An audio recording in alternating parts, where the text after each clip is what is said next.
Do not. Where's your toy? Get your toy. Here's your toy. You're fine.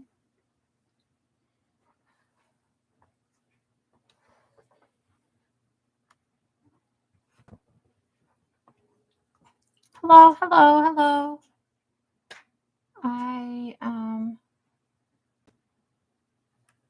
That's not work. I'm trying to just finish getting set up. Did not know I could share it like that. Okay, I'm over on YouTube. Let me go live on TikTok.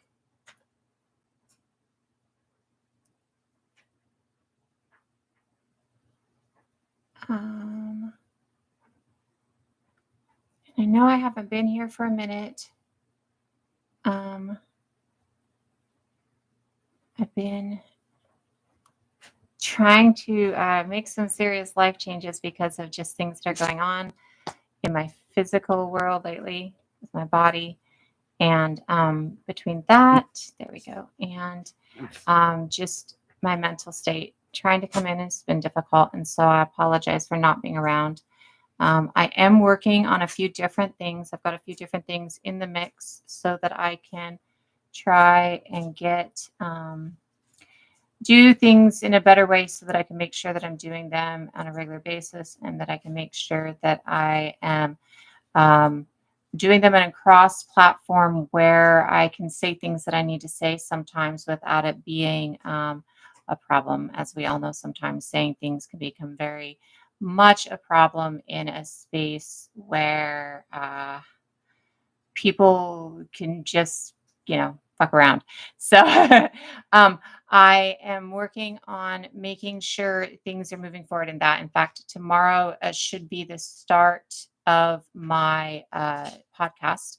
I'll be working with my sissy, and we're going to be taking on some tougher subjects and trying to make sure that not only are we getting some of the education out there, but we're getting some of the other things out there that need to get out there, not just education, but some of the other knowledges that are very important.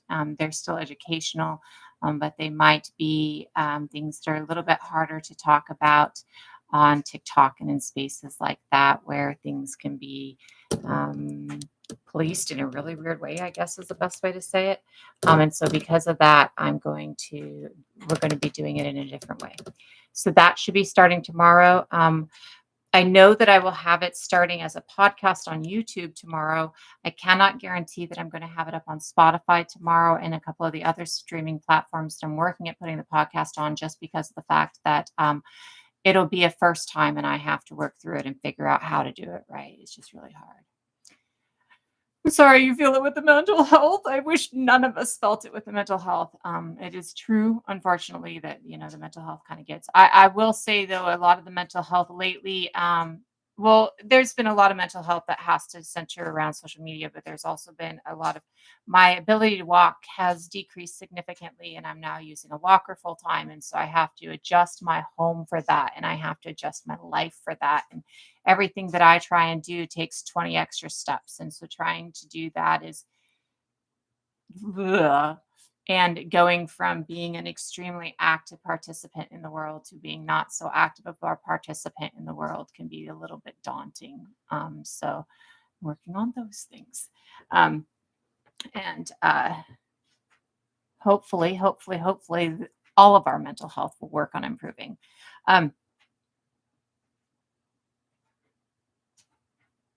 Absolutely, Nona. Thank you so much for coming in on YouTube. I appreciate it. As I was saying, tomorrow I will have the podcast up on YouTube. I will make sure and post. Well, I'll be doing a live here on TikTok at the same time that I'm doing the podcast. Again, because the podcast is going to be a little bit less politically correct. It might end up going down on TikTok, but if it does, it will be on YouTube and people will know about it because we've been on TikTok. And I'll try and get it up on other platforms as soon as possible tomorrow. Today, I just figured, today I felt like it, so I figured I'd come in and touch on a few things and talk about a few things, and also just touch base because I know it's been a minute. I've done a couple of videos, but it's been a long minute since I've gone live and since I've actually been in. Hey, Sissy, that is my sister who I'm going live with tomorrow. That's Corinne. And so if you follow her, we can cross-platform on her TikTok as well. We're going to be cross-platforming on a couple of different things, but she will be in my live tomorrow. Or you'll see her because she's who I'm doing the podcast with. And so if you want to grab her now, it's a good time to do so. But yes, we will be. So it will be on YouTube tomorrow. We'll just see if we can get it up on here tomorrow, or not on here. We will be on here going live tomorrow as well, but up on the other podcast streaming platforms. Brain works, I swear, sometimes. So I'll make sure with those things tomorrow. It's pretty low and slow in here, so I'm not going to go into the whole spiel that I usually go into. If you are walking in and it is new, I'm a paleoanthropologist and archaeologist, historian. I am been doing this for about studying archaeology and anthropology for about 40 years because I started reading in anthropology and archaeology texts. It's how I learned to read, and I'm also a historian and a healer, and have degrees in all of that shit, as well as having experience over courses of decades. And so I try and come in here and impart just a little bit of knowledge in a free platform because I do not believe that knowledge should be gate kept behind $40,000 a year paywalls or language that's very difficult for most people to understand, even if you have multiple degrees. Sometimes you can read an entire text, and even then there's 20 different words in it that you have to look up and Google and shit like that, even with extensive vocabulary, if you're verbose as fuck and eloquent. But, it's just difficult. And so I want to make sure that information is out there. We need information. The more information, the fucking better.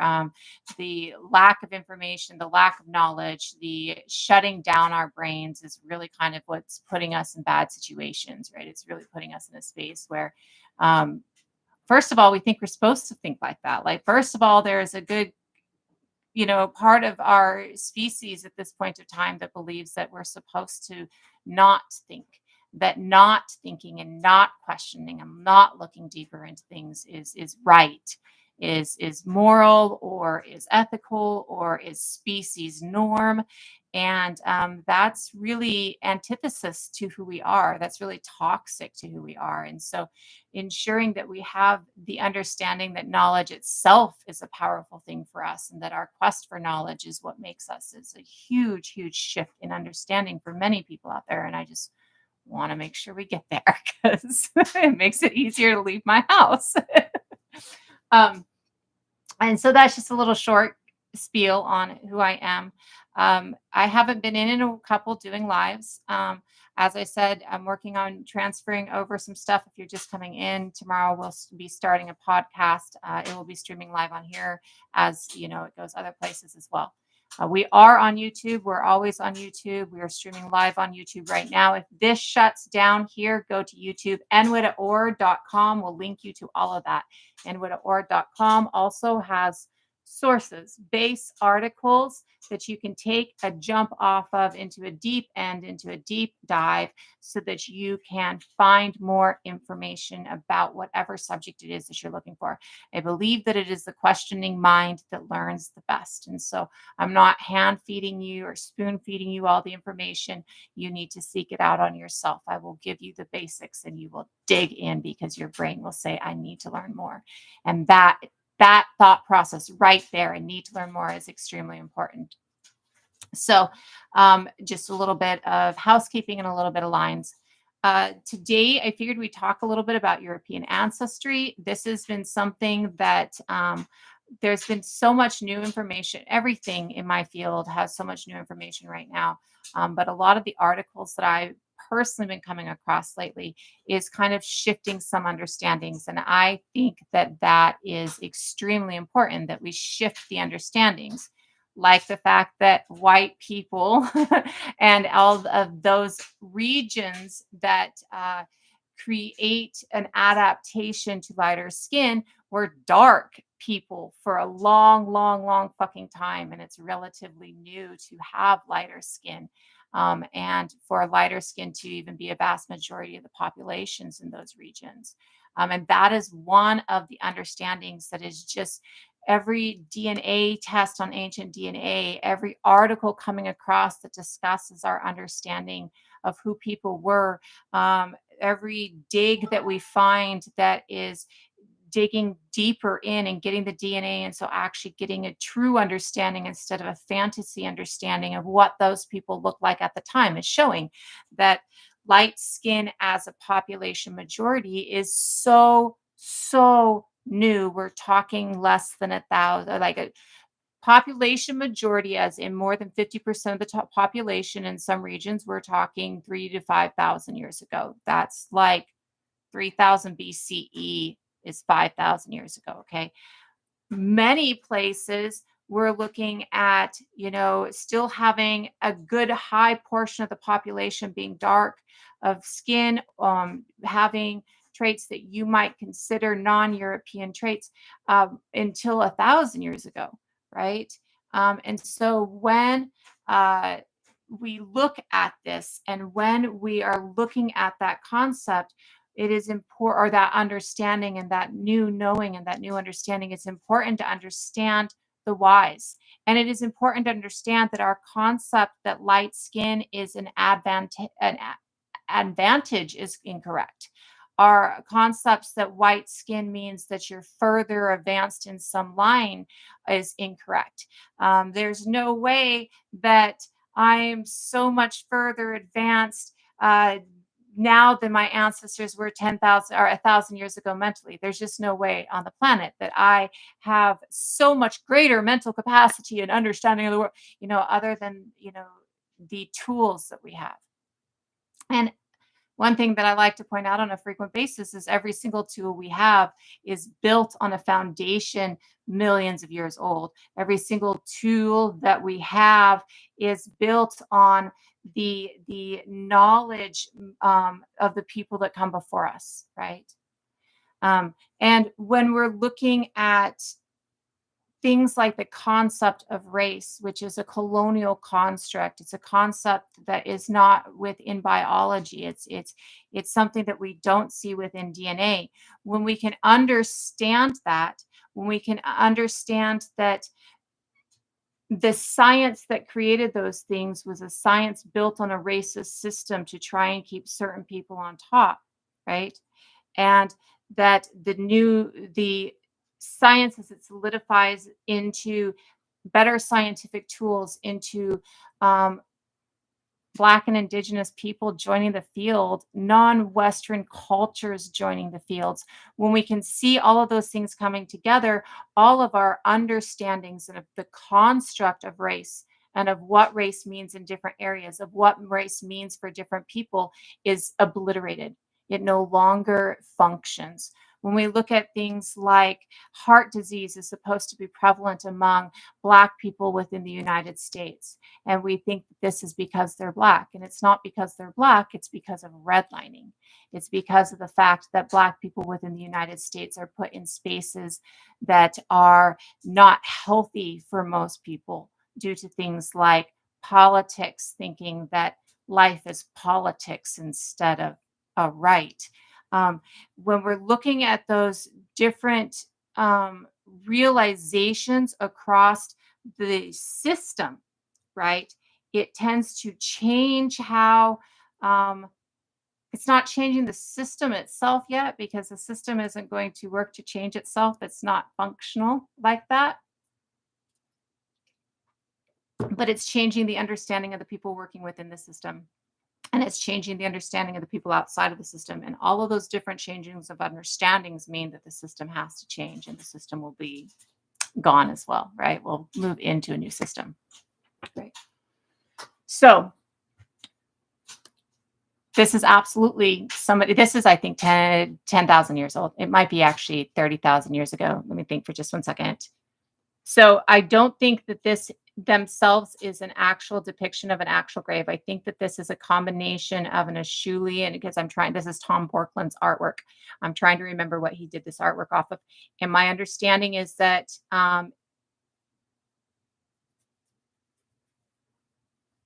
there's so much of his artwork, so I'm trying to make sure I'm getting the right one, and that's a hard thing for me. Knowing Tom Borkland, I'm just going to do it this way. This is a combination of not only grave finds with DNA, but grave goods for a time period. And this is an Acheulean human being, not Acheulean, sorry, that's the hand axe, a Gravatian or an Attalachian. This comes from the Iberian Peninsula. This is before who we know of as the Solutreans on the Iberian Peninsula. This is combined a little bit with some of the art from a little bit higher up because of the headdress piece that we're seeing. So this headdress piece comes from several different Venuses that we have. We call them Venus statues, and these are goddess statues that we think of as goddess statues. They're usually of a woman who is heavily set, and she has no features other than very pendulous breasts and very big thighs and hips. She's obviously somebody who eats, which is wealth in a time when eating, is something that you're working for, right? Everything is biased. Everything is biased. It's not about whether or not something is biased. Everything in this world is biased.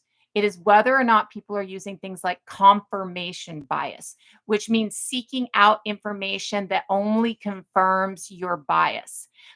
But everything, including the archaeological record, is biased. The world is biased. Bias is. It just is. It just exists. It is whether or not you are only seeking out things that confirm your bias is when it becomes a problem. Understanding that there is bias in anything and everything, though, actually helps you understand that you have to get 3 or 4 different biases to get to the truth, right? So bias is okay. Though not only is art biased, everything else is biased. This art, though, Tom Borkland is, and he should be linked in my website. Again, the Widda Ord has a bunch of links in it. The Tom Borkland art is based on archaeological finds with ancient DNA. And ancient DNA right now is telling us that everybody in Europe was dark for thousands and thousands and thousands of years. In fact, we find finds that are 1,000 years old of people whose ancient DNA shows them as dark of skin. Otzi, the Iceman, is a brown man, is what we would technically term it. He has the same alleles in his skin, or that signify what his skin tone would have been as somebody from the Arabian Peninsula, what we term as the Middle East, right? He would be what we call a brown man today, and that is Otzi, the Iceman. And Otzi's descendants are in Switzerland and in Sweden and in Turkey. So when we're looking at the ancient DNA finds, Tom Borkland's art works off of the ancient DNA finds, right? So we were just talking about that a little bit, Tuskegee. So the latitude of skin change across the globe is important to understand that we as a species in Africa start out with the genes for all skin shades. Those genes, the alleles that are present in us to create all skin tones, are present in the oldest population of people on the planet, which is the Kwe or the San people of South Africa. And that population of people actually, you can see blue eyes, you can see light skin, all the genes are in that population. One of the things that debunks the theory of race is the knowledge that genetic diversity is more within a singular population, a primary population, than it is between two populations. So you're more genetically diverse within a population than you are between two populations in primary populations that have been there thousands of years, which is important when you think of inbreeding, right? And when you think of things, like it's a logical thing when you think about it. It's logical that we would be more genetically diverse within our population so that we don't inbreed, so that we don't create mutations that are toxic to us, right? So as environmental factors change skin tone across the globe, they change skin tone by Arctic region. And so you find within Turtle Island, people within the Arctic region are lighter of skin, where along the equator in Turtle Island and Abiyala, these terms are North and South America. One of the indigenous terms for North America is Turtle Island, and one of the indigenous terms for South America is Abiyala. Along the equator in Turtle Island and Abiyala, we see that skin tone is pretty dark, right? So we can see it go from pretty light along the equator to pretty dark, pretty light in the Arctic regions to pretty dark along the equator. Those things happen over, well, I keep saying hundreds, it's not hundreds, over thousands of years, over uh, probably tens of thousands of years. So an adaptation takes it takes 100 generations. Currently, in Homo sapiens, a generation is counted as 25 years. It takes 100 generations for you to get uh, an adaptation. And it doesn't mean that the adaptation is stops, right? So if my skin adapts from darker to a few shade lighters in 100 years, it doesn't stop at this lighter adaptation. Think when we look at Cheddarman in England at 10,000 years ago, Cheddarman in England at 10,000 years ago, skin tone is the alleles are what are described as sub-Saharan skin tone alleles. And then we look at Otzi at 5,000 years ago. So that is 5,000 years of a difference, right? And Otzi's alleles in that space. He's in the Swiss Alps, so relatively within that space. Otzi's alleles are the alleles that are associated with people from the Arabian Peninsula, what we would deem as brown today. So when we look at that, that means that in two sets of 100-year adaptation generations, right? 2,500 years, we've gone from pretty dark, and they're not the same group, so it might not even be, the Otzi's was that dark at 10,000, right? So, but we're seeing that flux of skin tone. So they look at currently, we think that we're seeing, and again, I want to also like double down on the fact that when I'm talking about tones, I'm talking about ranges. When I'm saying light skin, we're talking, is there a midway range and things on the lighter side? If there's a midway range, things on the darker side. It is not Aryan, Northwest European white, right? That's not lighter skin. When we're talking darker skin, it can be, when we're talking light, pretty light. It can be when we're talking dark, pretty dark. But when we're talking darker skin, it does not mean everybody with the alleles that might be deemed as sub-Saharan or, that model who has this rich, dark skin that is so dark, it's almost purple in its beauty, right? We're not talking that when we're talking darker. We're talking a midway range this side, a midway range this side. Same thing when they're talking about Neanderthals. They're talking a midway range and this side. There are several Neanderthals who had dark skin, and there are genes for dark skin. I actually possess one of the genes for Neanderthal dark skin, right? So, environmental factors. So they do change to some extent, and this is why they change people's skin tones to some extent. When we're looking at environmental factors, we see that the need for vitamin D that we think is the reason that people get lighter skin, you can get vitamin D from many other spaces. What it is the lack of the need of protection in certain areas. If I live in the Pacific Northwest for 1,000 years or for 5,000 years, I'm living in a space where there's not a lot of or not a lot of sun, there's a lot of cloud cover. So I have less need of protection from the sun. And so my skin will get lighter. There is some concepts that are currently being looked at that lighter skin actually keeps somebody warmer, which also probably goes along with the lines of Neanderthal being lighter skin from colder regions. This is something that's currently being, like, I haven't seen the final thoughts on it, but it is something that's being examined. And we do know things like, like height and things like that actually affect the cold and warm with skin tone. Skin is actually the largest organ in your body. Like, your skin is an organ, and it is the largest organ in your body, and it provides so many functions, right? So as we see skin tone changing, again, not so much as a response to needing more vitamin D, but needing less protection. And when I state that, I want to make sure that I make sure people understand that just because you're dark does not mean you don't burn, does not mean you don't bruise.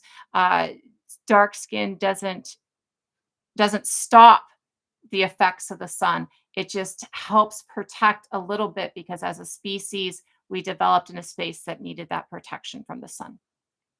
And it is not the advantage that we have light or dark skin, though dark skin is more of an advantage.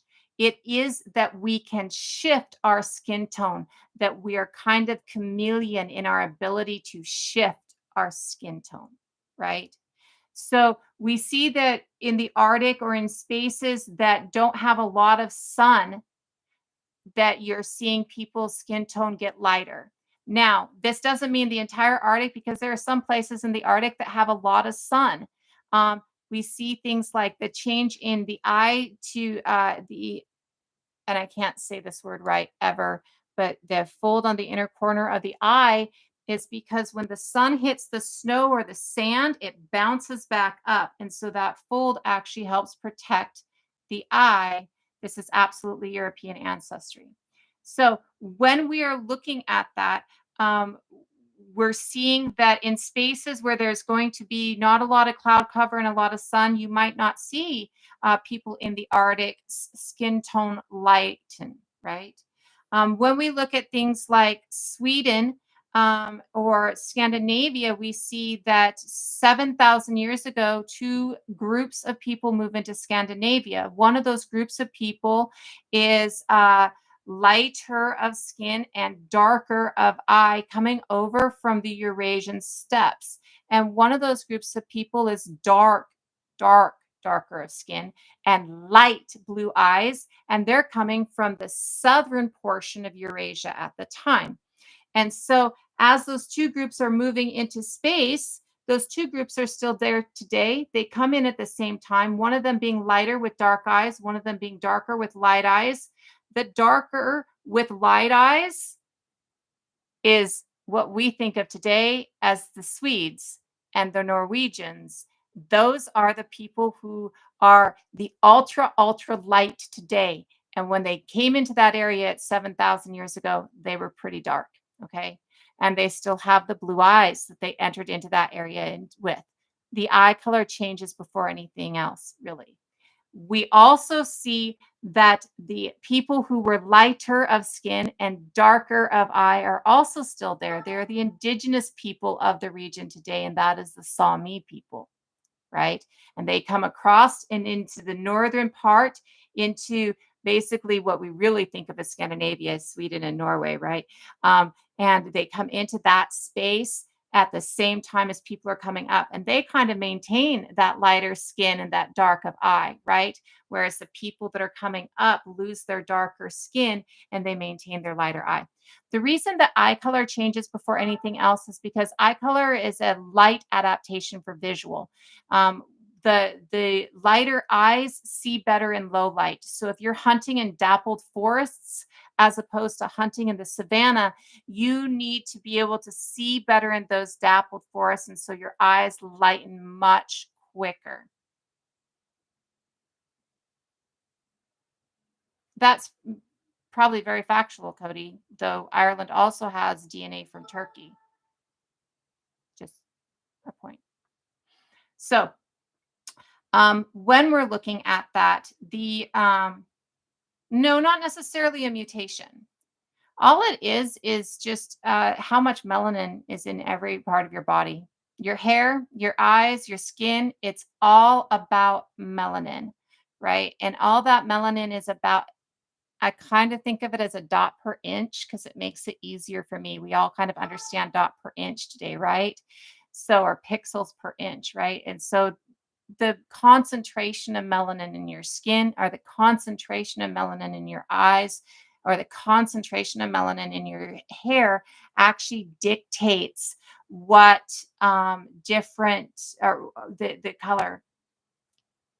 Caucasian means brown, and the original classification of race, which, as we were stating earlier, has now been debunked, race does not exist, In the original classification of race, Caucasian was the Levant and North Africa and the Arabian Peninsula. Caucasian actually means brown people. It's actually a part of that twist of the understanding of what Caucasian means that gave us white Jesus. So,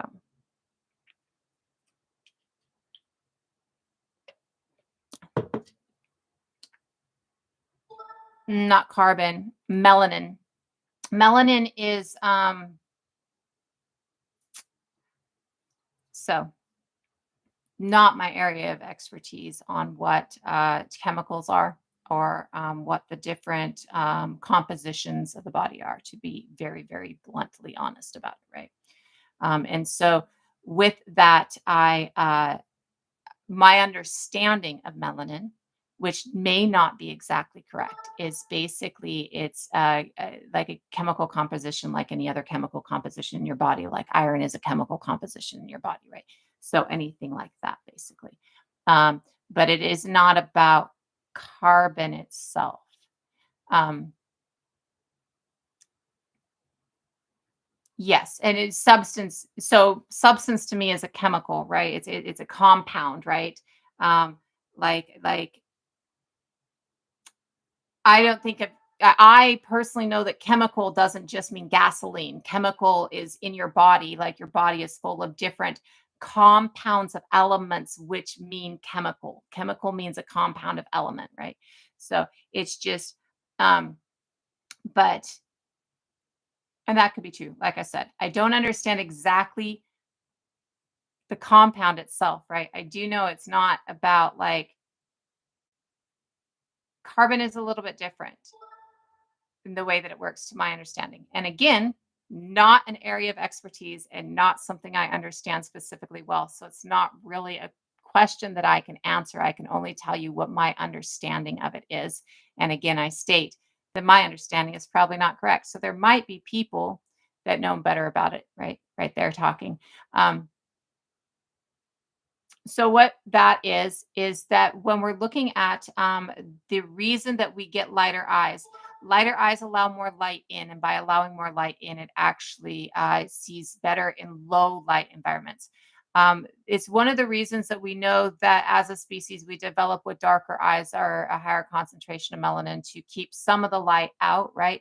Is because of the fact that by keeping some of the light out in high light environments, it actually makes it easier to see in highlight environments. Um, I personally have gray eyes, documented.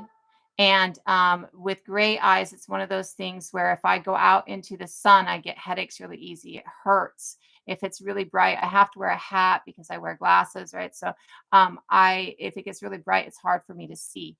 And so one of the newer understandings within the studies of these different reasons of adaptation, why did we adapt this way, is that lighter eyes are better adapted for a low light environment. They're able to see in a low light environment. What we know with hair is still pretty low. Well, gray eye, that's for all light eyes. Anything in the lighter eye scale has a harder time seeing in bright sunlight. And it's not just with gray eyes, but anything, the low, gray eyes has an extremely low melanin content in the eyes.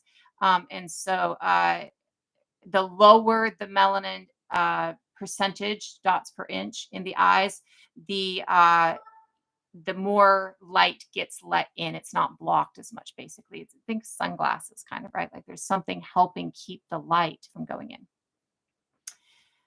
When we look at the way that hair is, there's some newer studies that have been done on it. One of them was done by an anthropologist who has tightly coiled hair, and their tightly coiled hair, they've worked with tightly coiled hair their whole life. And so they, good to see you guys. They are they put some serious study into, like they wanted to know why, and so they're digging in. And what they found is that the reason we as a species develop with tightly coiled hair, because we all do develop as a species with tightly coiled hair, very dark skin, and very dark eyes. And the reasoning is for the tightly coiled hair is tightly coiled hair creates a barrier. It creates almost like a hat effect or a block effect. And then it creates a lattice work. So if you're in an area where the sun is beating down on the top of your skull, you want to protect your brain from overheating. Neanderthals had big, wide noses and big nasal cavity or sinus cavities behind their noses to warm the air before it gets to their brain, right? So I'm not watching all the comments. So if you stated that, I may have missed it. I saw the ask. And so um, with that, with Neanderthals, it warms it before it gets to the brain. So we needed the same kind of adaptation for the opposite reason. And so as we develop in Africa, which is our current understanding of Africa, and it is important to understand we didn't come from a singular anything. There's never been a singular. It's not a singular thing. Nothing is a singular. But as we develop in Africa, we develop in that space with high sun, with tightly coiled hair, because it gives us the ability to have this lattice work that allows airflow. That airflow will cool the skull. Well, I kind of think of it like a sunshade, basically, where it kind of blocks out and shades the head, the skull as well, right? So that you don't have sun beating down on the brain, right? And so when we're looking at that, we see that development was very much about the sun in the area, right? And one of the reasons that we know for a fact that as sapiens, we develop with tightly coiled hair, that we develop with heavy melanin, and that we develop with heavy melanin in our eyes.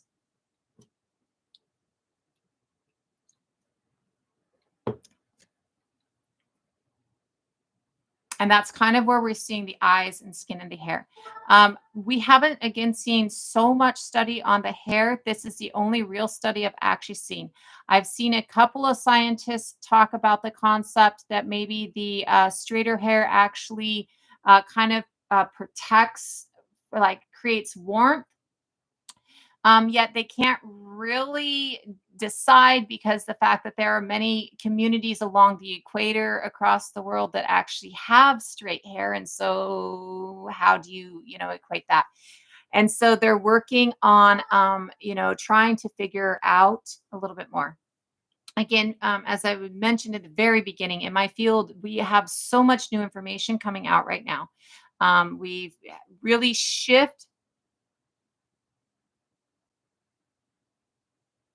there should be an opposite to what I'm stating. This is an ideology.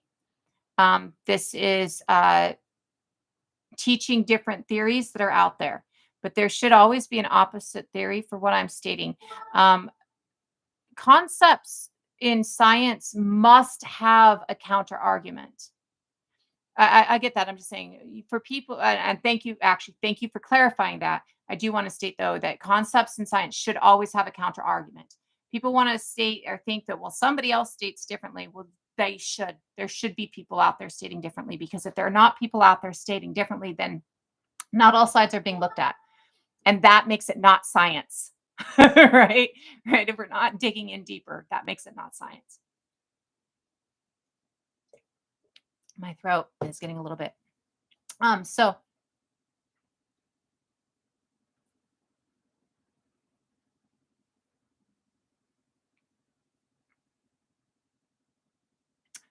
okay, so with what Cody is saying, that makes total sense. Actually, when you think about it, what they're saying is that and actually, kind of, it wouldn't be blue, it'd be pink. Pink eyes is the default, because pink eyes is the lack of melanin completely, and just like because pink eyes is albino, right? You see pink eyes in albino. You can see gray eyes in albino. You can also see purple eyes in albino, and basically, it's just a lack of melanin, right? And then the way the light reflects through them. And so the lack of melanin is actually the default, or not the default, as in what everybody had first, right? It's the default as in the blank slate that is then added to, if that makes sense, right? Do you see like Westworld, where they like 3D printed bodies basically in this like chamber of shit, and then they added all the stuff in afterwards? So the default is the base right? And then everything is added in afterwards. And so I'm thinking that that's what Cody meant with that. It would be pink or purple eyes that would be the default, the eye color with the absolute lack of melanin. And then as it gets stacked in, you get more. This is a Gravatian person. This is Tom Borkland's artwork of a Gravatian, rendering of a Gravatian person. The Gravatian we see in the Iberian Peninsula and in 2 or 3 spaces across lower Eastern Eurasia, Western Eurasia, not Eastern, Western Eurasia, um, between 40 and 30,000 years ago. The Aluations are predating them. And then we see the Gravatians, 40 to 30,000. And then we see the Solutreans in the Iberian Peninsula and a couple of different spaces along the eastern or western, again, of Eurasia, right? Lower western part of Eurasia, right? So I don't have renditionings of the Alliations. I haven't seen artwork on that yet. A lot of that is probably because, so you've probably seen the artwork of the Gravatian people. The artwork of the Gravatian people, you know, the statue of Venus, or the Venus, not the statue of Venus, I'm sorry, the Venus of Wollendorf and the Venus of Brossolm, those pendulous breast, heavy hipped, big bootied woman, right? Like with the Wollendorf one actually has the hairpiece that this art rendering is wearing, right? And in that hairpiece, there's thought that it's a bunch of shells, right? And I don't have it on my phone right now, Queen. Widda Ord has sources for all of these, and on widdaord.com. It should, let me pull up this site really quick so that I can, it's going to be under the bibliography tab. I know that. And it should be, come on, baby, give me what I want.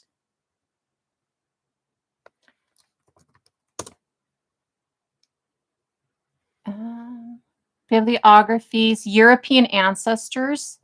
And then under European ancestors, you're going to see the Gravatian culture is like the second or third article. You'll see one of the Venuses, and this is the Venus of Brassamphi. It's not the one from this headdress, but it does have a similar headdress on them. And then this can also, one of these articles, I believe it's the Gravatian culture that survived the Ice Age, has the picture of the Venus of Wollendorf in it. And it's thought by some people that the headdress or headwear is maybe a profession, like denoting a profession. There is concept that because it's often seen on figures that we would associate as being goddesses, or women figures, right? Or heavily, like, because a lot of times they're large women with pendulous breasts and the big hips, that might be associated with fertility. And so it's thought that it might be something like women who were midwives wore them, right? Things like that. Again, it's a thought. We don't know for certain, right? There's also some newer evidence. This would be 40,000 years ago to 30,000 years ago is the Gravatian period. Some with dates, you're going to see that there is so 40 to 45,000 years ago and 30 to 25,000 years ago. It's going to kind of shift a little bit this way and that way on dates. And that's because we are dating a culture from thousands of years in the future, and trying to decide who they are in the back, right? And so their time period of cultural shift and stuff like that, it kind of, in the way it shifts, makes it harder to pinpoint an exact time, right?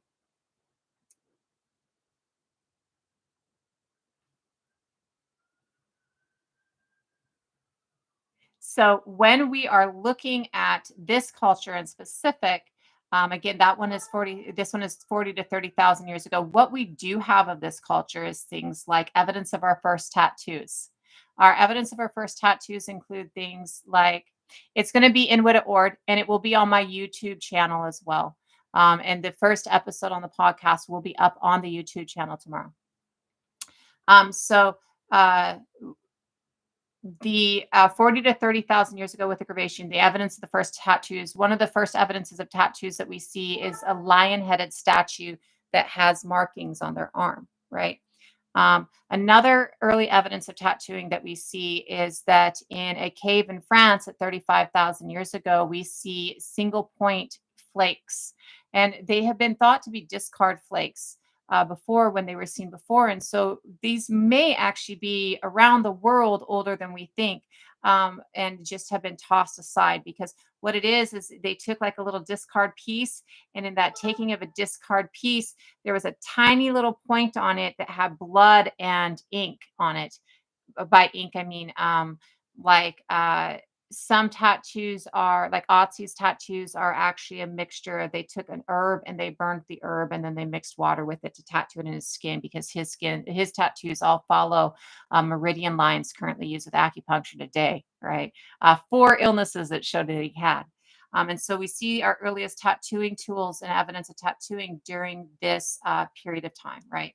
Um, we do know that the skin color is correct for this period of time in all of Europe because of our ancient DNA finds, and that this skin color is correct. Probably uh, we don't start to see any lighter skin tones in any of our ancient DNA finds in all of Europe until about 5,000 years ago when we start to see a shift going lighter. And as I was saying earlier, Otzi is what we would label a brown man today, right? Somebody from the Middle East, somebody from the Arabian Peninsula, somebody from regions in North Africa, right? What we would today label brown is the color of Otzi at 5,000 years ago. So when we talk about that shift to lighter isn't what we think of today as white. It isn't Northwest European translucent, right? It is just a shift, which is also kind of the point that Cody was making earlier when Cody was talking about the it's the base, right? And again, that does are the default. And again, that doesn't mean that's what everybody was. It's just that's the presence of no melanin or very, very little melanin, because there is always melanin somewhere, right? But very, very little melanin means lighter skin. And so as you get more and more melanin in your skin, which is the advantage, as I was stating earlier, because melanin within your skin, you can go into any area with a high amount of melanin and you're going to survive and thrive. You cannot go into any area with a low amount of melanin and survive and thrive. I mean, think of taking somebody from, Northwest Europe, where today's skin is almost translucent, and pop them in the middle of South Africa today with no shelter and see how fast that's going to work. On the same point, take that beautiful model that I was mentioning earlier, whose skin is so dark that it's almost purple and it's so beautiful that you take that person, you put her in the middle of the Pacific Northwest where there's never any sun, and she's going to do just fucking fine, right? She's going to be just okay, right? Um, and of course, today, many people who are colonizers come with things like sunscreen and hats. And so they're able to work within that space, right? But that doesn't mean that they are actually thriving within that space. That means that they are, harming others within that space so that they can have a space to even try and protect themselves from what they're fucking with, right? Like, so. Um,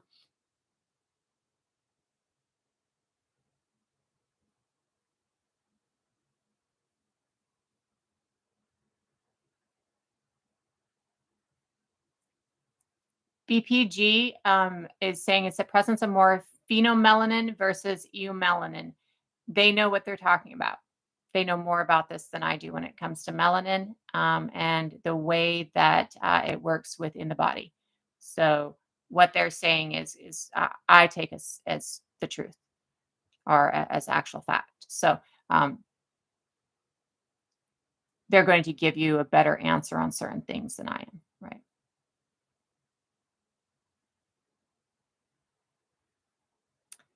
Timothy, no, not really. So in everybody's skin, if it doesn't get enough moisture, it cracks. in everybody's skin if it doesn't get enough moisture, it cracks.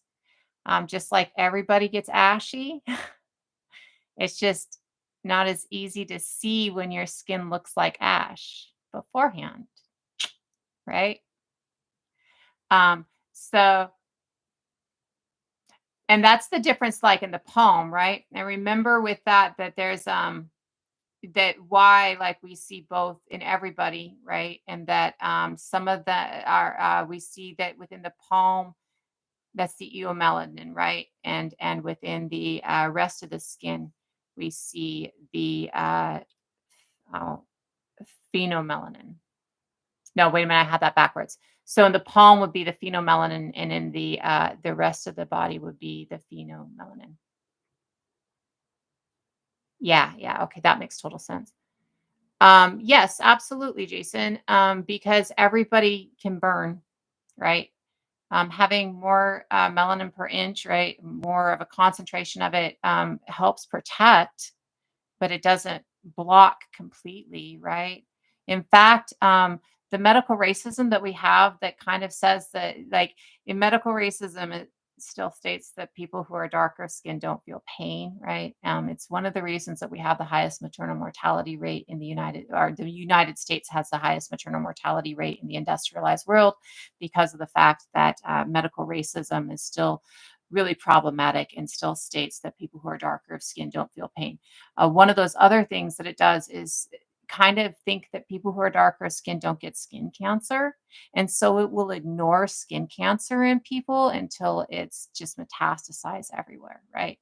Um, and again, that's that medical racism that we see that is still really prevalent in, especially here in the United States, right? It's still very prevalent in medicine.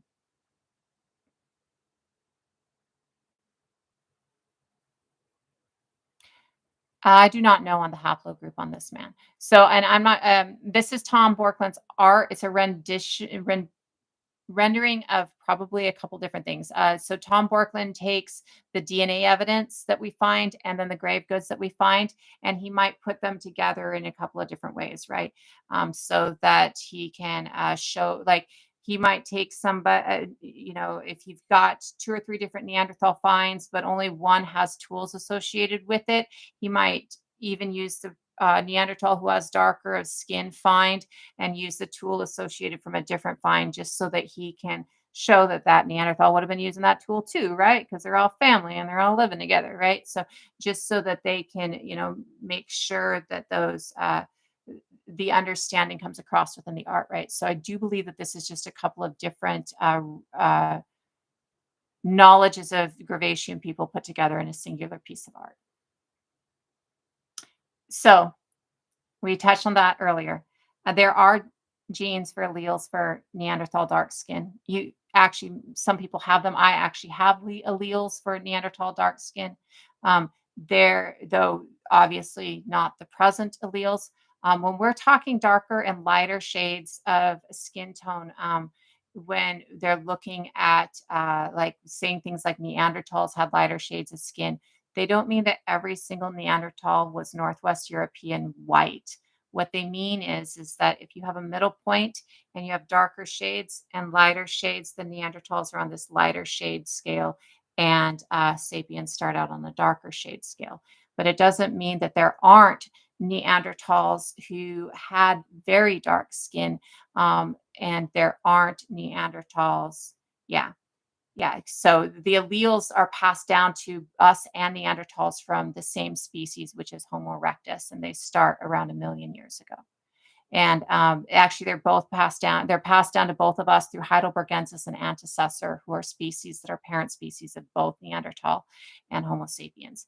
And so we believe that those are coming down through Heidelbergensis and Antecessor, and that the reason that we start seeing those lighter skin alleles within Erectus is because Erectus is actually outside of Africa and moving across the globe at 1.9 million years ago, right? So these all come from studies. These all come from archaeological finds, DNA studies on archaeological finds. And paleoanthropology is one of my focus areas. And so this is how Paleoanthropology talks about Neanderthals and has been talking about the understanding that we have of Neanderthals for quite some time, right? And um, it really is an important concept and understanding to understand that when people are talking about lighter and darker, they don't mean everybody is Northwest European white or sub-Saharan dark, right? What they mean is that people are. It's not letting me do that.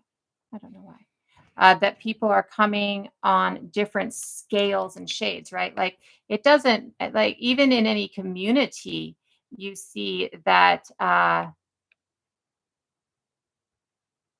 you see that the shades are not everybody looks the same. Do you know any community where everybody looks the same in a primary community? It just doesn't happen.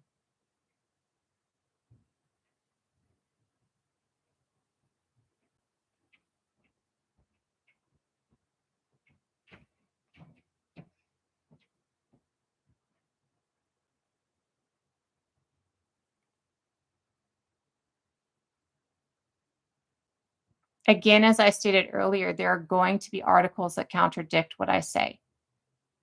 There are going to be articles that contradict anything anybody says, and that's how it should be. That's what science does. Science says that you need to keep looking into it, keep testing it, keep digging. And science says that everybody should be questioning it. Everybody questions it. That's what science does. That's science isn't I decided that atoms exist. Science is somebody mentioned this thing 3,000 years ago in Greek thought process, and now I want to dig a little deeper, right? And somebody goes, "Yeah, no, the Greeks were just lying." And somebody else goes, "But maybe not." And somebody goes, "Well, my evidence shows this." And somebody will go, and the first person goes, "No, this is what this evidence shows." And in the end, there are several different theories of gravity. There is a law of gravity and a several different theories, like 5 or 6 different theories of gravity. There is the theory of race, which is a colonial construct that has been debunked because of the fact that science constantly questions. If there is not at least 5 different sides being discussed, it's not really real science because it's not digging deep enough, right?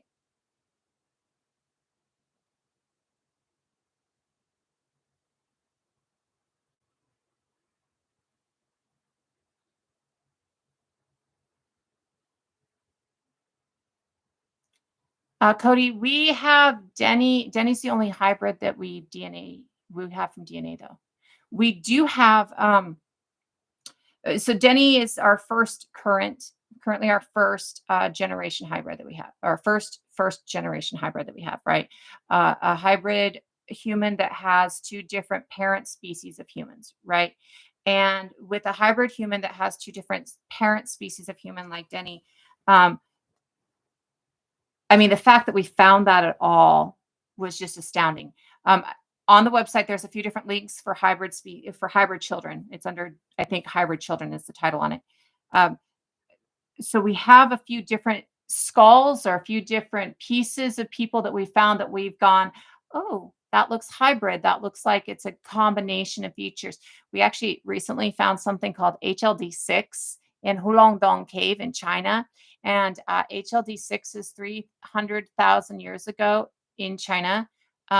For comparison, 300,000 years ago in Jebel Arud in Morocco is our first Homo sapien find that we can attribute to Homo sapien in Africa.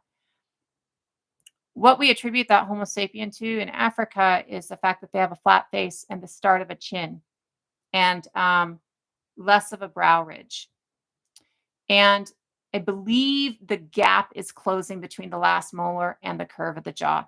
There are a couple of traits that are Homo sapien that we consider what we call basal, which means a trait that is only seen in Homo sapien. A couple of these traits is the chin that we see. This is what we got our name from. It means wise, or we think that this means we're wise, right? Sapiens means wise. And we're the only species that has a chin. And what the chin is that this here is flat, it doesn't slope back, and there's a knob that pushes out at the front of it. Almost everybody else kind of just slopes back a little bit like this, right? We also have this flat face, right? Everybody else has what we call a mid-face prognosis or lower face prognosis. And what this is, it is not somebody who has their nose sticking out. What this is the top of the head is going kind of like this, but then the mid face sticks out really far, and their eyes are going to go kind of down a little bit, and then stick out here, and then the lower is going to come back. Whereas the lower face prognosis, you kind of see this on our like on chimps, like our very close cousins, where the upper face is kind of flatter and sticks back a little bit, and then the lower face sticks out like this. This is called a lower face prognosis. We're the only ones that have this flat face. We're the only ones that has this chin, and the other thing that we're the only ones that has is the gap, or there's no gap between our last molar and the curve of our mandible, right? HLD6 is 300,000 years ago in China, and it has a flat face and the start of a chin. It does not have the teeth touching the mandible. There is a definite gap. There are heavier brow ridges, and it has the slope low head that we also have when we start out, right?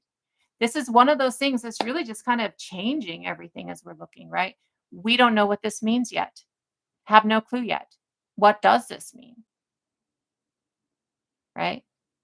There are so many things popping out and we're changing it. Well, not just Cheddarman. As we start ancient DNA people, so we've only had ancient DNA, the ability to DNA test people older than like 50 to 100 years in the ground, right? If that, we've only had that for 10 years. That's when we found Denisovan, right? So, and Svante Pablo was using polymerase chain reaction to do that. He won the Nobel Peace Prize 2 years ago on this, right? So, since that, we've had 10 years where we're testing every piece that we possibly can. And as we do that, we find that they're all dark. Everybody's dark. Everybody's dark AF. Everybody's dark until very recently in some spaces. And that's really all it is. Everybody's dark until very recently in some spaces. Cheddarman was dark. Bad Durenberg shaman was dark. Some girl in Britain recently was dark. Otzi, like everybody is darker. And when we're looking at it, that's just really what we're seeing is that as we start testing these people, as we start shifting. So back to the question, though, on the hybrid children with Denny. HLD6, we haven't gotten DNA from. HLD6 could absolutely be a hybrid of two different species. Maybe HLD6 is one of those hybrids that's the start that helps us form us, right? Because of the way we actually start is as hybrids. We start as a species as a hybridization of other species, just like Homo erectus before us starts as a species as a hybridization of other species. What this is that there's this theoretical method of speciation that we've had a theory, it's a fantasy idea, speciation through convergence. Well, we've all believed that it has been a speciation through isolation. Like we've thought that for 100 years. The only way we speciate is through isolation. Now we found within the last year that not only did we speciate through convergence, but Homo erectus before us speciates through convergence, right? That Homo erectus isn't the first tool, or Homo habilis isn't the first tool user. Maybe even they're looking at now that Lucy was maybe our first tool user, right? Like as we're looking at this, and Lucy is one of our parent species of Homo erectus, as is Paranthropus boisei, as is Homo habilis coming together to create Homo erectus. And they believe we come out of a hybridization of antecessor heidelbergensis. I think I said heidelbergensis with erectus. I meant habilis with erectus. But we come from antecessor heidelbergensis, ergaster, erectus, all of these species converging, which means that we were born in a space where our mom and our dad were two different species, and our grandparents were two other different species on each side, right? Not just different colors, not just different hair, whole different friggin' species. We did not get born into or grow up in a space where difference was bad. We grew up and were born into a space where difference was what made us. Coming together and converging your differences made us. So the reason that we've only got Denny so far as a hybrid species, though we do have skulls that could represent hybrid species or bodies that could represent hybrid species, is because of the fact that we've only been DNA testing for 10 years, right? We could possibly have 100 other hybrid species out there. As we're testing and going through, we might find that, we might end up getting like DNA from Homo erectus through us, right? Like we might get other things through us because of the fact that we're now understanding that we come through this through convergence.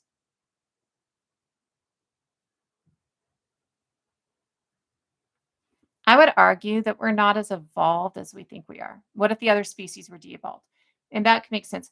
I personally argue the thought process that this, where we're at now, this isn't as evolved as we were 500 to 4,000 to 10,000 years ago, depending on the space. Animistic lifeways, in my concept, in my understanding, I was raised animistic. I am indigenous. Animistic lifeways actually have, they're healthier for the world around us and they're healthier for us.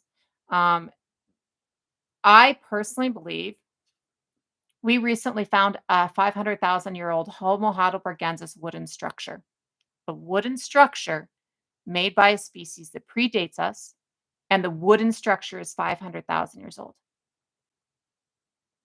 It is Lincoln logged together.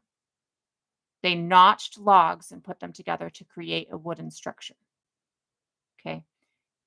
I personally believe that we have had vast cities across the planet for hundreds of thousands of years with other species that predated us. Things actually like concrete like goes back into the planet in like 100,000 years easily, right? Um, Things degrade, right? And so because they degrade, they disappear. We no longer see them, right? So I personally am of the belief that we had vast cities. I think that shift into where we're at now comes with people's ego.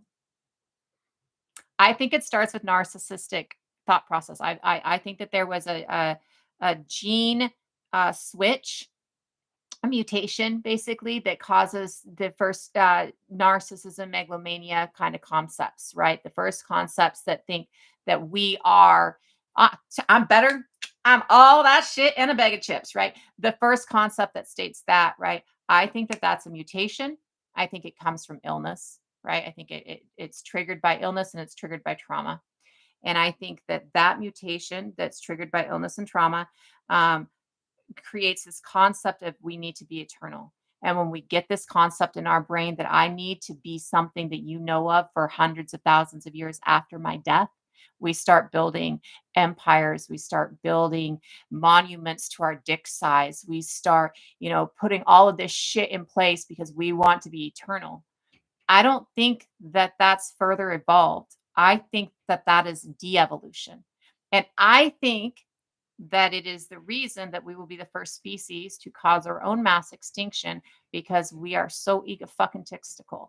And I personally don't think that on the planet today we are the smartest. I also know for a fact that we are not the only ones who can communicate with syllabic language. They recently had a 20-minute conversation with a fucking whale because they communicate in syllabic languages. I know that we're not the only ones who perform full limb amputations. Ants perform triage on people who are on ants who have been injured.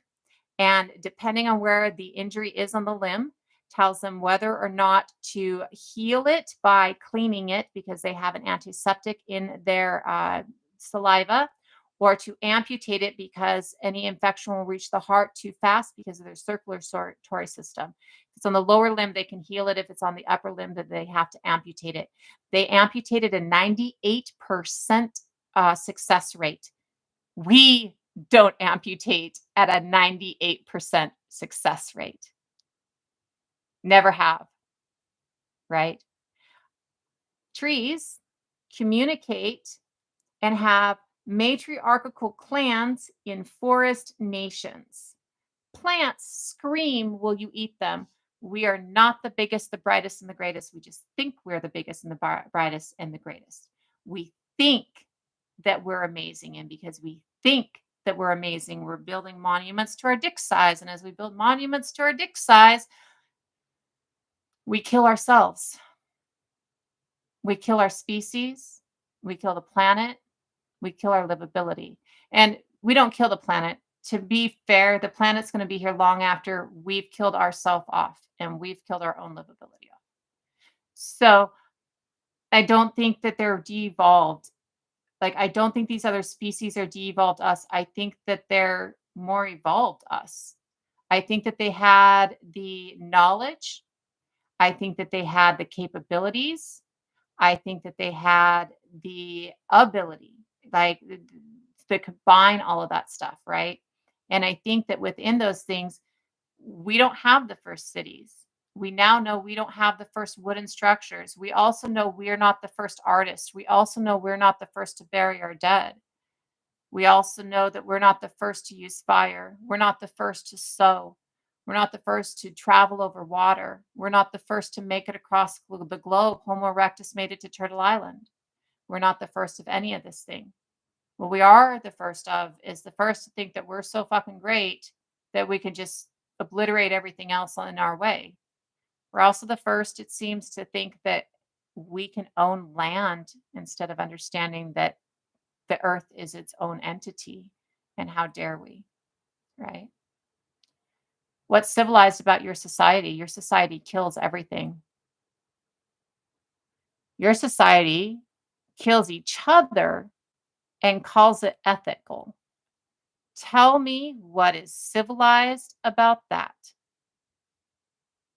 Your society kills actual human beings, living, breathing human beings, living, breathing babies. And I don't mean the parasite in the womb, I mean the give birth to a baby.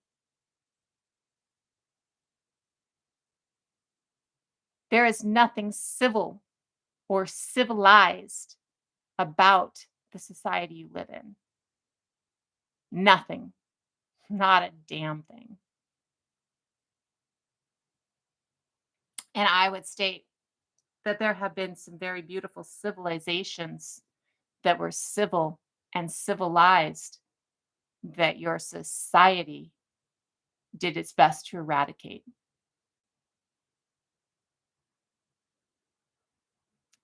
It's happened before. Honestly.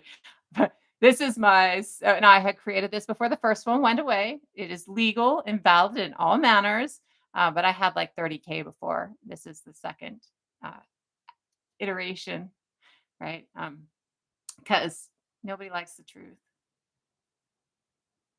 I mean, nobody likes hearing that we're not the greatest, I think is what it is. And nobody likes hearing that their idea of who they are or their idea of why they're the best, right? And so it's just I'm like, fucking, I want all the information. But I also I knew, like, growing up, I knew that we were all animals. Growing up, I knew a lot of this stuff, right? It's just stuff that's been that science is coming to a realization. So indigenous knowledge across the globe is science, right? The holding on to the questioning of knowledge, the arguing over what the theory is, making sure that your checks and balances are in place, right? Science is a global thing, and it was a global thing until Christianity stamped it out in the 400s. We have knee and hip amputation, or not amputations, replacements in ancient Egypt. We have plastic surgery in ancient Egypt, right? It was documented by the Europeans when they arrived in Turtle Island and Abiyala that not only are both entire planted gardens from north to south, east to west, each continent, which was recently proven about the rainforest, that is a planted and tended garden, that it was an intentionally planted garden, right? So north, south, east, west. it's documented that both Turtle Island and Abiyala were extensive gardens. It's also documented that the medicine here in Turtle Island and Abiyala was extensively advanced. That there was a lack of common illnesses, like we didn't have things like a common cold, and that there was a knowledge of herbology that treated really anything that you had a problem with, right? They could treat diabetes, they could treat cancer, they could treat all of these different things, right? Um, and so when we look at that, we see that, uh, combining and not just those informations, there's thousands of other bits of information. There is a full foot amputation in Borneo 31,000 years ago that is beautiful. I mean, as somebody who was a radiographer and did fluoro for surgeries and amputations and replacements, some of these amputations and replacements of knees and hips are way more beautiful than anything we have today. Okay. Um, this 31,000 year ago foot amputation in Borneo actually uses obsidian. And obsidian is so hard that it's actually the sharpest substance that we can get today. It's the hardest substance on the planet. And because of the way it is and the way it flakes, it is the sharpest tool that we can get today. It is still used today in microsurgery because obsidian can be sharpened so fine that it can cut between cells. So the full foot amputation was done very obviously with an obsidian blade. It's extremely clean. And the girl lived for 6 to 9 years afterwards, showing a knowledge of anesthesia, the ability to put her under, because when you do a lower limb amputation, it almost always kills the patient because of shock, okay, if they're awake. Um, and also a knowledge of antiseptics because there was no evidence of any infection, right? And so, because of that, and this is one of those things that I have a link to in my website, in medicine, under ancient medicine in my website. Because of that, Skelly is the name of the girl. We see that Skelly uh, she lived for 6 to 9 years after her full foot was amputated, right? Um, this is 31,000 years ago in Borneo, right? We have had science and medicine across the globe. Roughly 400 CE, a new religion takes over. It's a state religion. It's so that an emperor can maintain control, right? And so that he can go from being one of three emperors to being a singular emperor. Nothing is a singular anything before that, but in their 400 CE, Council of Nicaea. So, roughly about that time, we start to see, or in that time, we start to see in this takeover of this religion, this need to not question it. And in the need to not question it, we see science and medicine disappear completely from the Western world. And we see that science and medicine was prevalent throughout the Western world before then. Um, and then it gets just taken and taken and taken, right? And in its because at the time Rome had conquered pretty much most of the Western world, had all of northern Africa, it had the Levant area, it had all the Mediterranean, and it had all the way up into Britain, right? And kind of in the outer points of Scandinavia. And because of that, every place that Rome had underneath their purview, right, gets transferred into this state religion. So all of these places that have medicine and science lose their medicine and science. And in this loss of medicine and science, we go another 1,000 years minimum before we start to see the tinglings of that medicine and science again in these societies. And when we see that, what we see is this happens after seeing that. So most of Africa at this time still has extensive science. It's either indigenous communities at the time or communities under Islam, and Islam encourages medicine and science. It always has.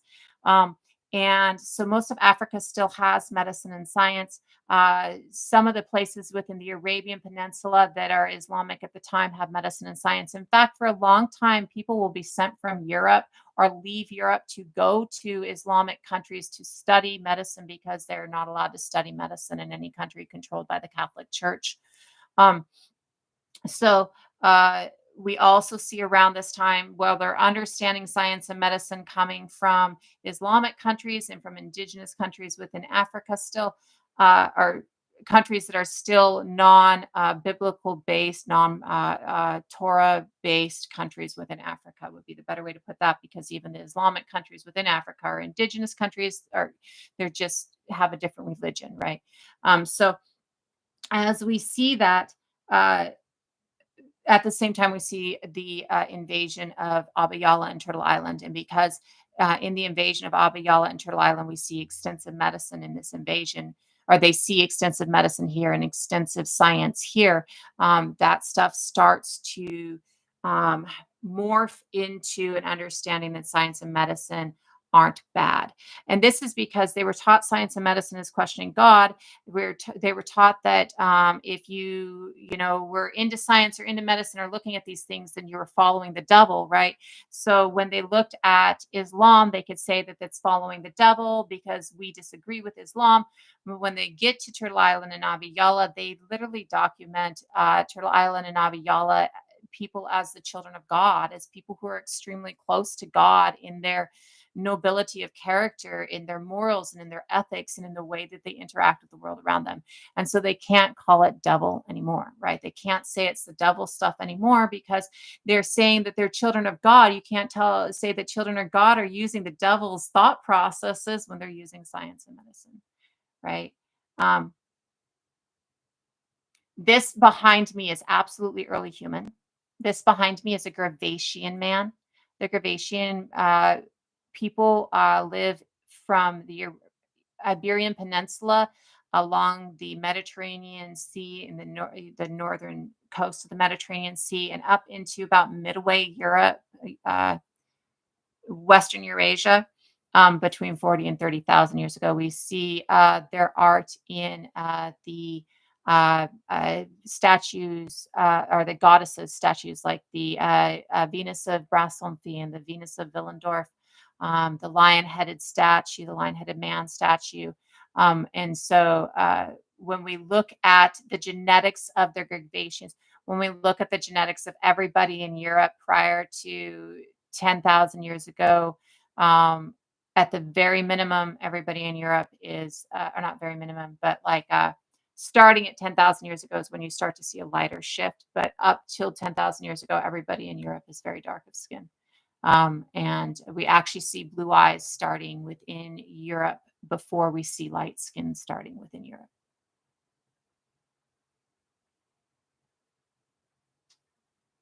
Yeah. So this person here probably isn't German in ancestry. My belief is that their Gravatians actually are, their descendants are still mostly going to be, or their descendants are mostly going to be Italian Peninsula, the Iberian Peninsula, um, and I think that that they see up at maybe France is like the upper limit of where Gravatian descendants would be, right? Though at the same time, we also know that at 7,000 years ago, as I mentioned earlier, the darker skinned, light of eyed people from Scandinavia that were going north, well, the light of skinned, dark of eyed people from the Eurasian steppes was coming west, getting into Scandinavia at the same time. The darker skinned, lighter eyed people would probably be descendants still of the Gravatians, though you don't see that the haplogroup lines tend to match, and not, and it could be just the way the haplogroups are. So we think of mitochondrial eaves is what they call them. Like there's supposed to be like 7 mitochondrial eaves, or that was 20 years ago, so it's probably changed a lot. Yes, and that makes sense. Austria. Um, and I think the Venus of Brassamphy is France, but I can't remember exactly. Geography is another thing that I'm just not on the big one on. It's not my brain.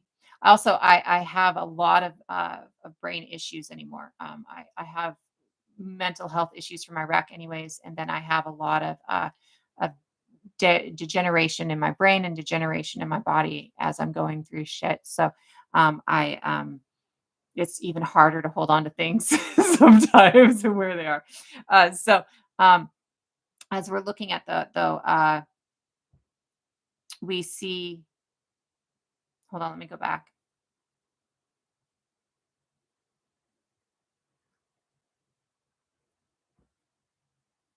Sorry, I'm gone on it.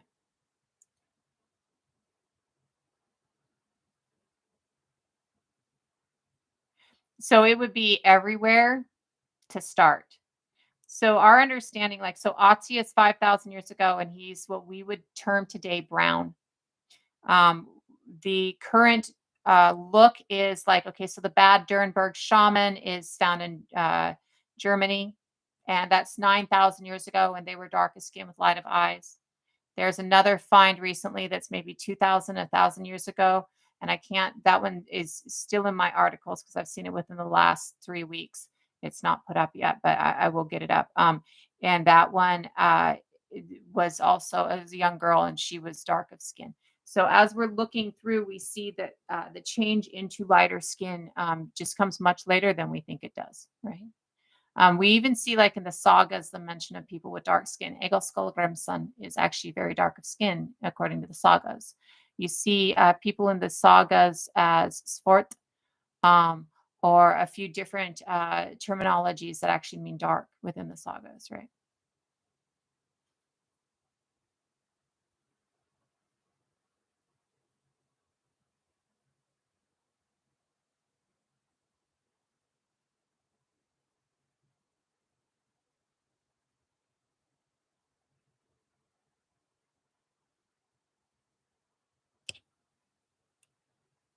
Yeah.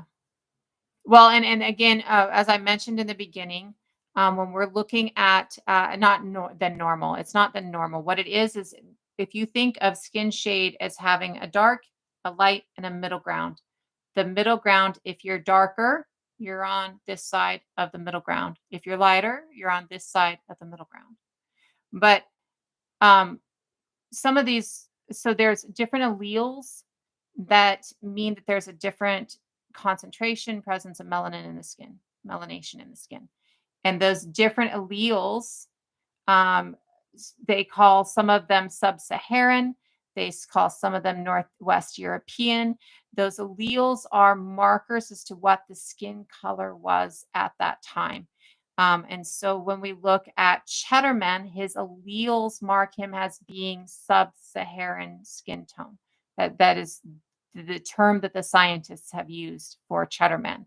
When we look at Otzi, they say that the alleles for his skin tone are what we would see in the Middle East currently, what we would see in what we would deem as brown today, or North African, because some regions of North Africa are brown, some regions are extremely dark, some regions are not extremely dark, right? Um, and so when we're looking at that, what we're talking about is lighter shades, darker shades, and sub-Saharan dark shades at 10,000 years ago that are moving. Yes, but what it is that there are different, the names for the alleles represent different shades, right?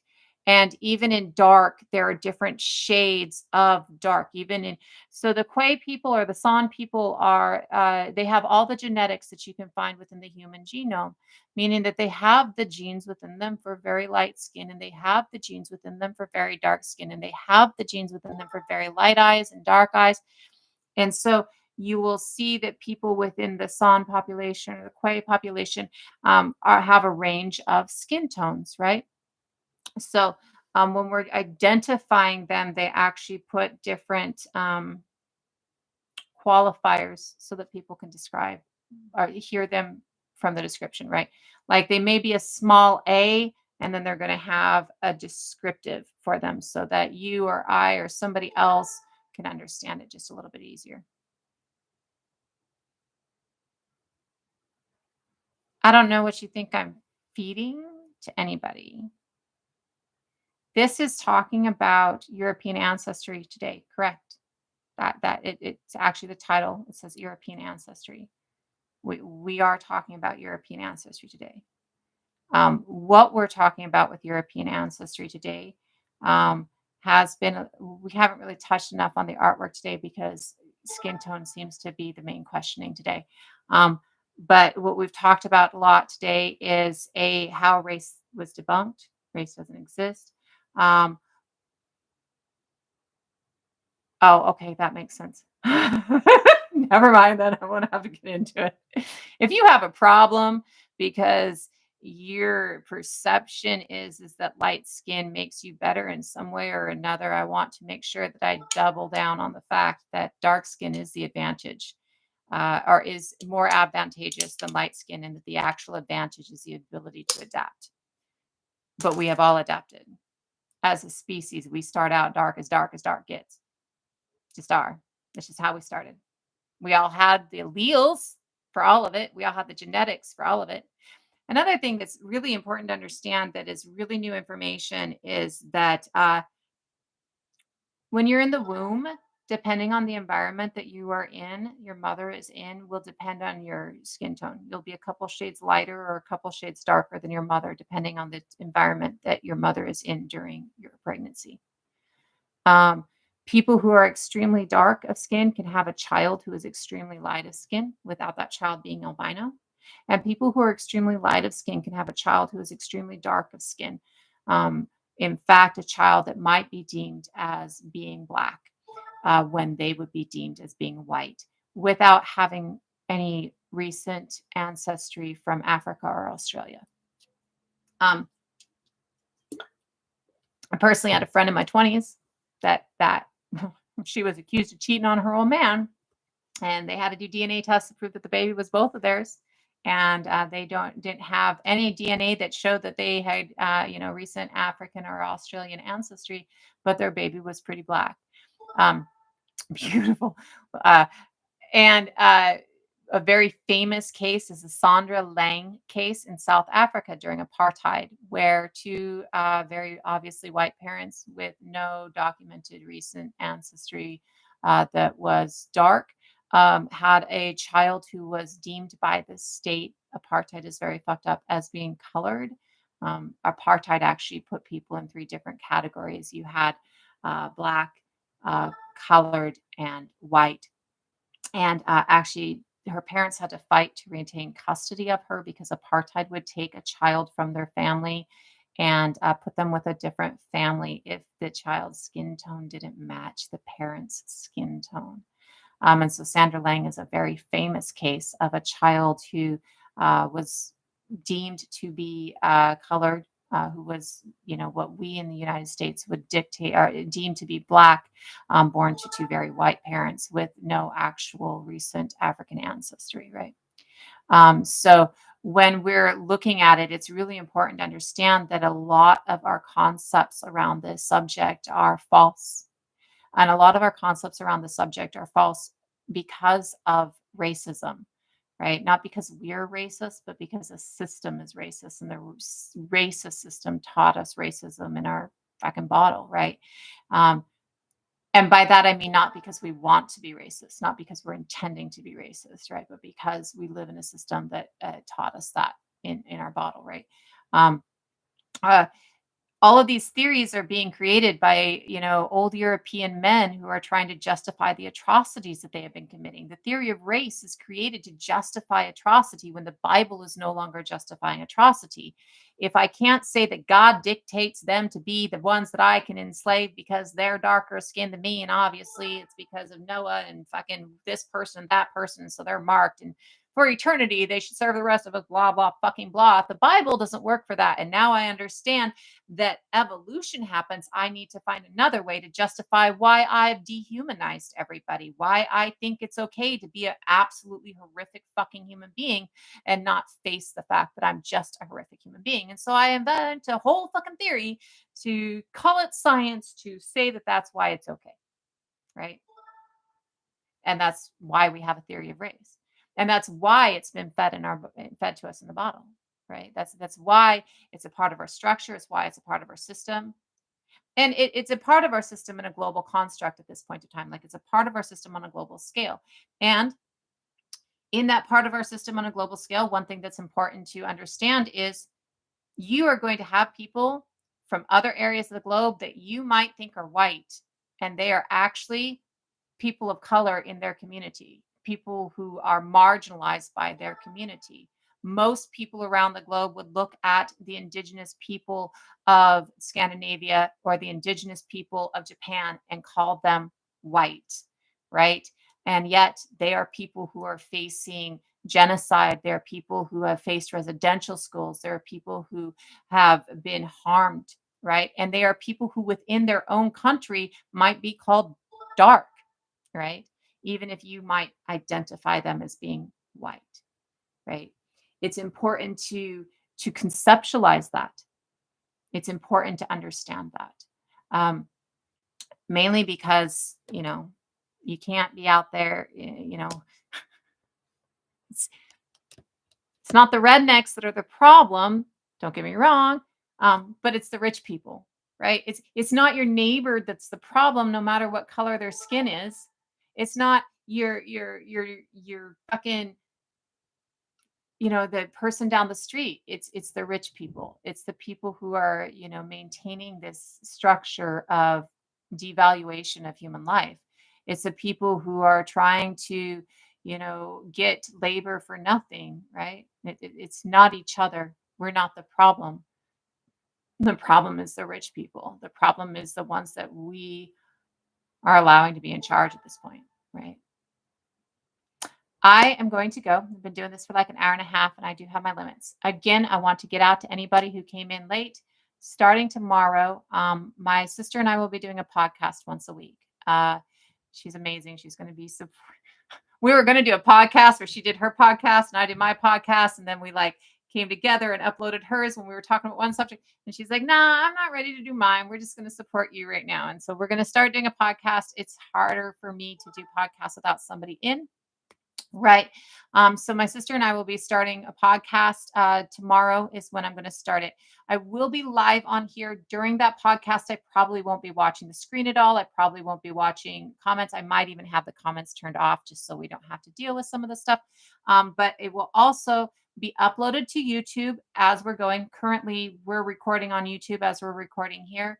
And so it'll be set up as a podcast on YouTube. And then, so it'll be on YouTube tomorrow, but it will be Spotify and a couple of other places after tomorrow. I'm still working on learning and understanding in my old fucking Gen X way how to do that. So I can't guarantee exactly what day it will be out on those other platforms, but it will be up on YouTube tomorrow and we will be live tomorrow. Maybe I can say right now that I believe, because I come from the Pacific Northwest, that Bigfoot is in existence. I just think that, like any other species that's currently still on this planet, and there are a couple species that are being discovered, or there is a Discord. Most of my stuff you can find through the Widda Ord. The YouTube's on there, the Discord's on there. I haven't been in Discord a lot lately. I'm not the best on Discord, just so y'all know. Though I could probably podcast off of Discord, which would probably be helpful for some people.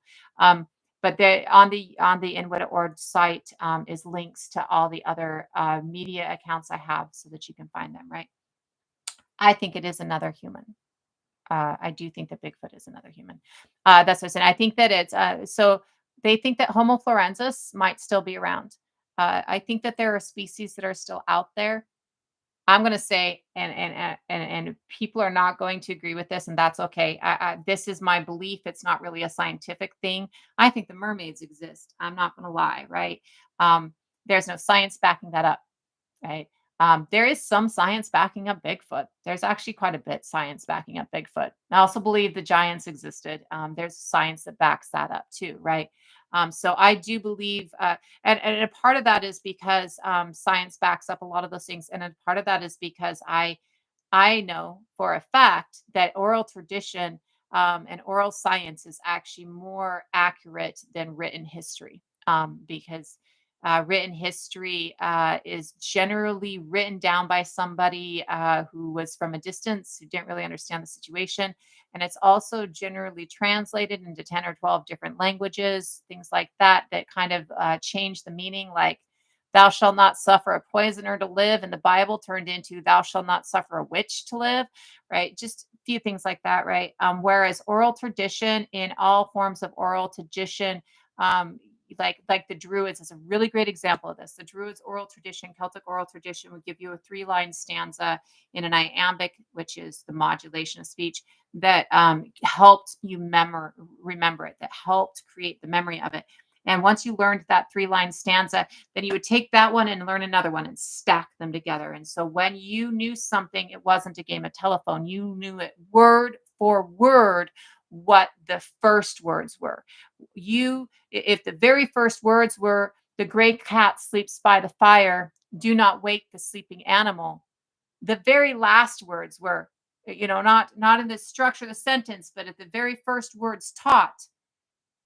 When the Romans came, the Druids are still saying, the gray cat sleeps by the fire. Like, obviously I didn't remember it, but it's a word for word translation down. It's not translated into something else. It's not changed. It's not rearranged. It is, I know each word in this sentence over and over and over again until I can remember each word in this sentence. I know that one hurt my heart too. Like, are you kidding me? Are you kidding me? That seems so real. But so I put a lot of faith in oral tradition, and I put a lot of faith, and I believe that the knowledge in oral tradition is much more accurate. So, but I do believe that Bigfoot exists, and I mean, I come from the Pacific Northwest. I mean, I personally have never seen him, but I know many people who have, and I've seen many things of evidence of him. So I do believe he exists, and I do believe that there are other humans that still exist. That just 10,000 years ago we started getting greedy. 10,000 years ago, we started building monuments to our dead. And 10,000 years ago, we started, deciding that, something's, like controlling. Like I was saying, I think that that's when we see a shift into megalomania and this, toxicity, right? And I think that at that point is when we really see, I think other people start hiding, because that's when we start going and killing other people. Before that, we weren't, right? We see a rise of violence between 10 and 12,000 years ago as well. And so I think it's that. So I am going to go ahead and do my little finish spiel. I do have a little spiel. I didn't really touch today, but biologically, we as a species are nurturing and communal. And we know this because of the way we give birth. We have what we call mandatory midwifery. We actually have to turn our babies twice coming out of the birth canal. And some of us are extremely flexible, and I could totally reach that. I've done that, not necessarily that I turned my own babies, but I could totally do that. There are some people out there that could do that, but not the vast majority of us. And unless the baby's kind of small and you're pretty flexible, it's not something you're doing on your own. So we call this mandatory midwifery. It's understood that we need to have somebody assist us with our childbirth. We also have something called life stages or brain development stages between neonate and adult full brain development. Of all the species on the planet, we have the most, and we have the longest time of brain development. We have 25 years currently of brain development from the time we're born until our time our brain is fully closed. And because of that, during that time, we need to be nurtured. We can't walk when most species can live on their own, right? Let alone feed ourselves, right? We're still like shitting ourselves when most species can, like take care of themselves, right? And so because of that fact, we have an extended need for nurture. We need community and we need nurture. These are biological imperatives for our life. And we live in a society that told us that these biological imperatives are in fact wrong.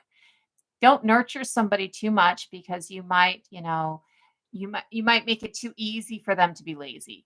They're never going to get out and learn that life is hard if you don't make life hard for them. We live in a society that gaslights us into this concept that we don't need love, that we don't need to be nurtured, that we don't need community. Even today, to raise a child on your own takes a community. You have a babysitter, you have a boss, you have a school, you have a grocery store worker, you have somebody bringing the fucking stuff to the grocery store. Even today, it takes a community. And studies show that our entire time, it takes a community of about 30 people to raise a single child from neonate to adult. Nurture and community are biological imperatives, and we have been told that they are not. We live in a society. Well, Ramier, then obviously you haven't been listening. Maybe you should stick around and try some listening. Okay. We live in a society that told us that nurture and community is wrong.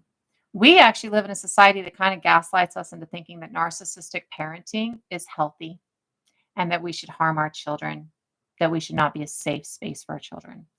Because we live in a society that's really fucking with our heads like that, most of us are dealing with anxiety and depression. Most of us are dealing with numbness. We're burnt out. We're overstimulated. Like most of us are dealing with a lot of mental health issues because of the fact that there's something wrong and we know something's wrong, but we can't put our finger on it.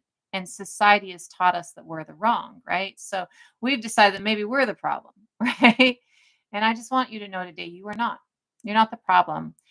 Anxiety, we live in an unhealthy world, and anxiety and depression, those things are a healthy response to an unhealthy society.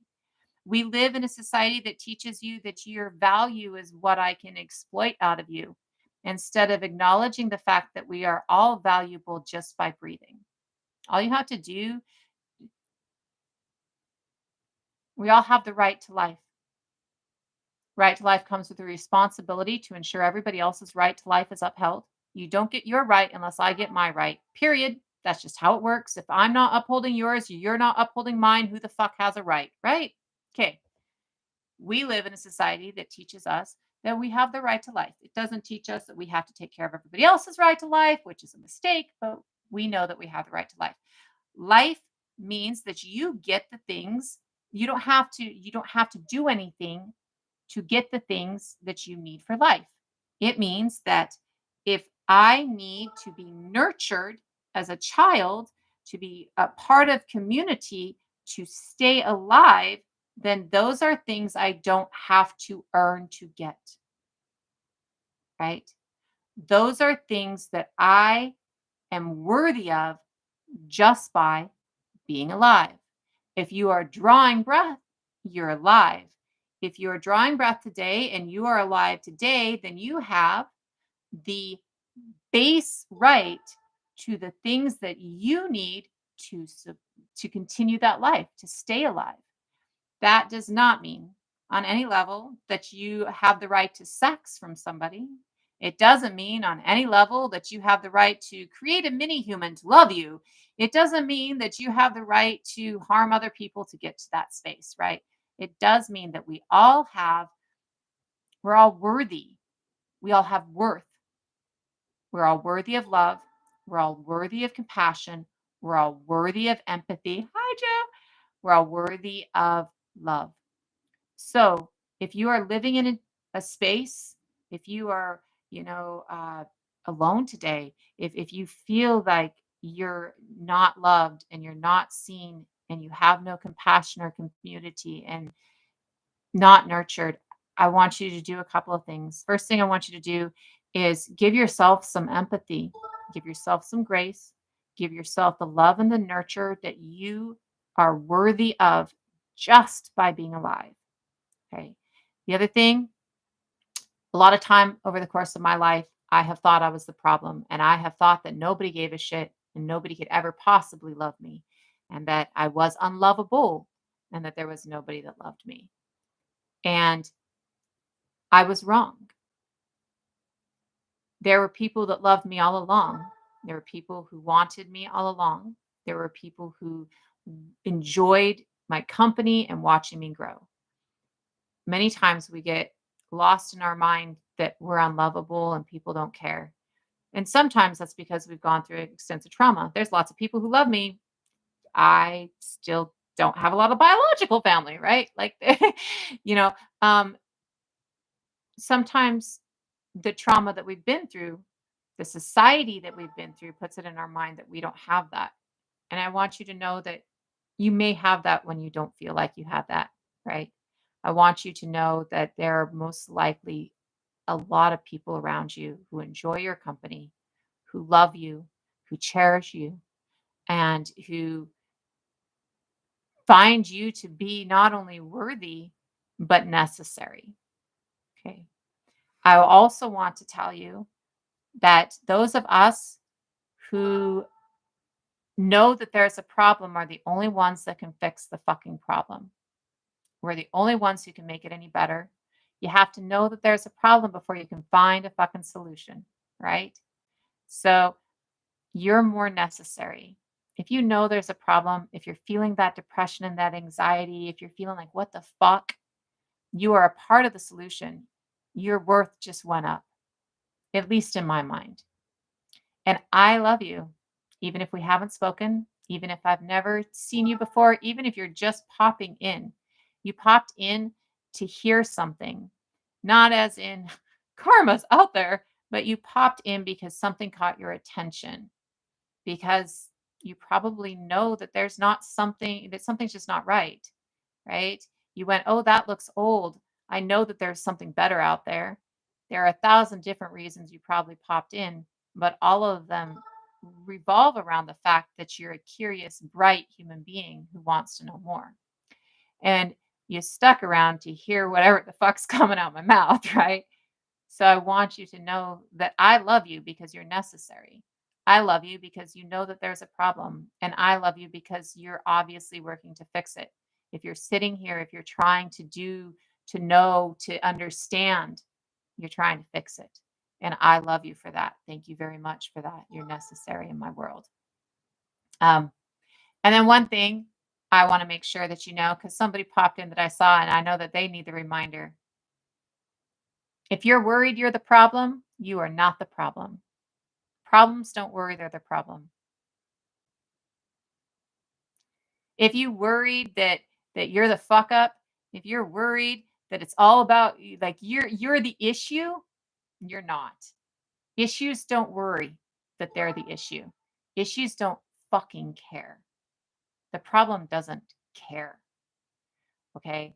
So if you're worried that you're the problem, if you're worried that you're going to be the problem, that the other shoe's going to drop, you fuck up everything anyways. I want you to remember and know that you are not the problem, because the problem never worries that it's the problem. It doesn't fucking care. That's why it's the problem. Okay?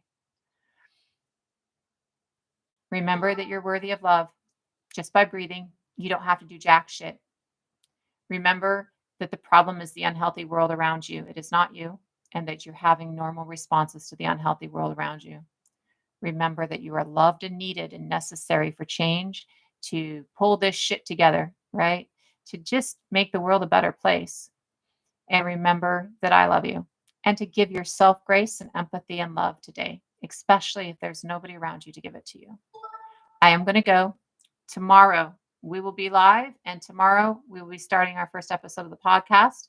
Take care, everybody. Have a great day. Take care of yourself today. Love yourself today. Remember you're worthy. Bye, guys.